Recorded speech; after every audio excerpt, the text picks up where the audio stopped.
Hoje falaremos sobre a intenção dos Estados Unidos em classificar organizações criminosas brasileiras como organizações terroristas estrangeiras. Para que o Departamento norte-americano designe um grupo criminoso como uma organização terrorista estrangeira, ele não olha apenas para a violência, ele olha também para o nexo. Na doutrina de inteligência moderna, o limite entre esses cartéis de drogas e grupos terroristas já desapareceu faz tempo. O crime busca o lucro, o terror busca o poder político.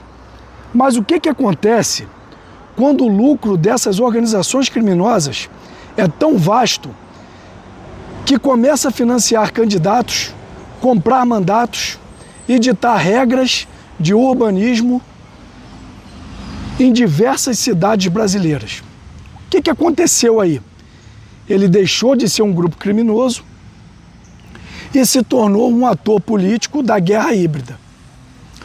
Quando o crime domina o território, substitui o Estado na prestação de serviços básicos à comunidade e na aplicação da justiça local, ele não é mais apenas uma organização criminosa, ele é uma insurgência criminal. E é aqui que, infelizmente, a nossa inteligência brasileira falha. Os Estados Unidos podem classificar esses grupos criminosos do Brasil como organizações terroristas estrangeiras?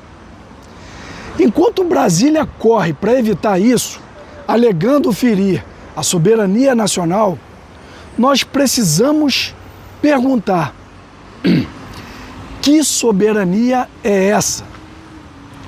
De um lado, especialistas como Sérgio Adorno, da USP, temem uma atrofia da nossa inteligência.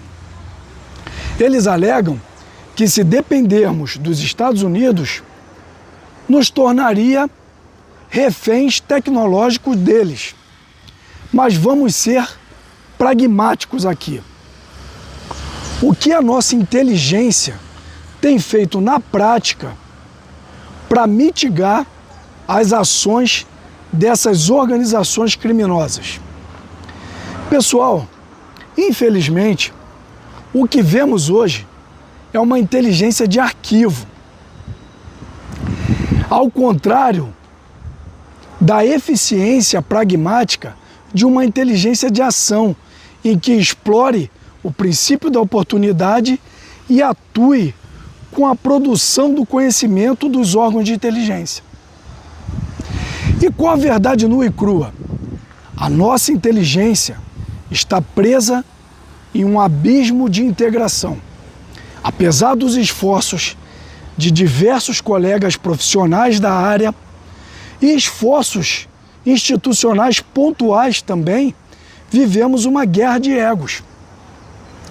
Polícia Federal, as polícias estaduais, a própria agência de inteligência, nós vemos cada um cuidando do seu próprio quadrado, enquanto o crime opera como uma multinacional integrada, lavando bilhões de dólares que a nossa burocracia judicial sequer consegue rastrear, apesar dos esforços de operações como a Carbono Oculto, que ocorreu há algum tempo atrás.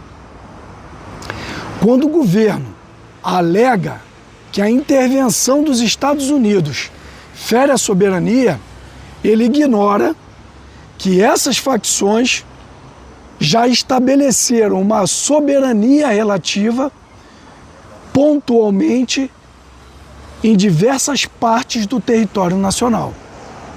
E é só pensar, se o poder público precisa planejar uma operação de guerra com blindados e aeronaves só para entrar em um território dominado, a soberania brasileira, ainda que parcialmente, já foi maculada.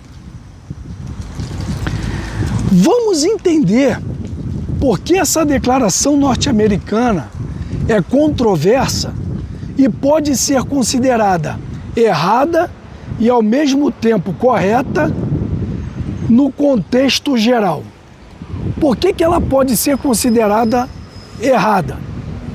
Porque pelo direito internacional clássico, o terrorismo exige motivação ideológica ou religiosa. O crime organizado busca dinheiro e, ao rotular traficantes como terroristas, os Estados Unidos podem estar incorrendo em um desvio de finalidade e atropelando a autodeterminação dos povos e criando um precedente perigoso onde qualquer grupo que contrarie seus interesses pode ser alvo de sanções unilaterais.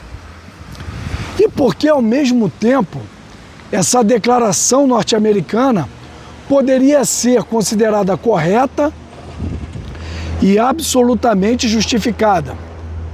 Porra, pessoal, estamos falando de grupos que derrubam aeronaves da polícia, que já demandaram o emprego de forças armadas regulares para combatê-los, que executam agentes públicos e que mantêm cidades inteiras sob o regime do medo.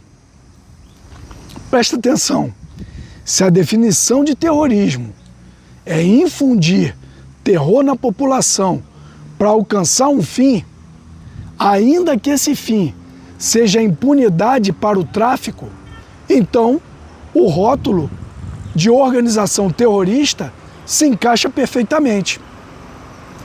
A justificativa é que na globalização, o crime transnacional não é apenas uma ameaça à estabilidade do Brasil, mas de diversos estados soberanos cujas fronteiras já foram ultrapassadas por essas organizações criminosas. Se o Brasil não consegue asfixiar o braço financeiro desses grupos criminosos, os Estados Unidos vão utilizar o seu poder sobre o sistema bancário mundial para fazê-lo. É o uso da força de um país estrangeiro onde o monopólio da força nacional falhou. Então, o que vemos hoje? Vemos um embate entre o pragmatismo e a legalidade, onde o veredito técnico nos leva a um impasse. A declaração é questionável pela legalidade internacional, pois desfigura conceitos jurídicos para fins de convivência e conveniência por poder ferir a soberania nacional do Brasil. Porém, ela também é justificada pelo pragmatismo. Porque, sejamos sinceros, o que vai doer mais no crime organizado? Um processo judicial ou um relatório de inteligência que termina arquivado ou na gaveta, ou o aparato norte-americano bloqueando cada dólar de cada conta dessas facções em qualquer lugar do planeta. Além, obviamente, do levantamento estratégico das lideranças para futuras operações de captura ou neutralização. Então, pessoal, o argumento da soberania muitas vezes é apenas um escudo para a ineficiência do poder público. A geopolítica não aceita vácuo de poder. Aliás, sempre foi assim, não existe vácuo de poder. E principalmente hoje, no cenário global, se você não ocupa seu espaço com protagonismo, segurança, defesa e inteligência eficientes, alguém vai ocupar por você. Outra questão é a crítica que esse tema está aumentando aí em todos os debates nacionais, que é a possibilidade do crescimento da influência norte-americana no Brasil. Bom, se não for a influência norte-americana, será a chinesa ou a russa. Isso é um fato. Façamos nossas escolhas. Pessoal, a soberania não é um livro. Soberania é o exercício do poder no terreno. Se o Estado não pode exercer poder, ele não tem soberania. Ele vive uma ficção científica. E a pergunta que fica é: o Brasil vai esperar o colapso total para sofrer uma intervenção ou vai investir em segurança, defesa e inteligência de ação que dispense a necessidade de uma intervenção estrangeira? O que você acha? Você acha que a legalidade deve prevalecer mesmo que o crime continue vencendo? Ou você acha que o pragmatismo é o único caminho restante? Deixa aqui seus comentários. Obrigado pela audiência qualificada. Até a próxima e forte abraço.